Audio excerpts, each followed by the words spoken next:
সবাই যখন মৃত্যুটাকে ভীষণ ভয় পায়, আমি তখন হাসতে হাসতে আল্লাহর কাছে ভীষণ সন্তুষ্টি নিয়ে পৌঁছাতে চাই যে আমি একটা ন্যূনতম ওই জীবনটা লিড করতে পারলাম, যে আমি একটা ইনসাফের হাসি নিয়ে আমি আমার আল্লাহর কাছে পৌঁছাতে চাই। সুতরাং আগামী 50 বছর বাঁচলাম, কোনো ইম্প্যাক্ট তৈরি হলো না আমারই দিয়ে, দেশের জন্য, রাষ্ট্রের জন্য, উম্মার জন্য, জাতির জন্য।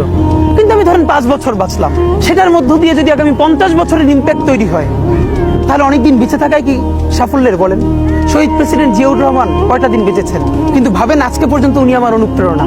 হাঁটতে হাঁটতে আমার পা ফুলে যায়, আমি আমার টিম সেদিনকে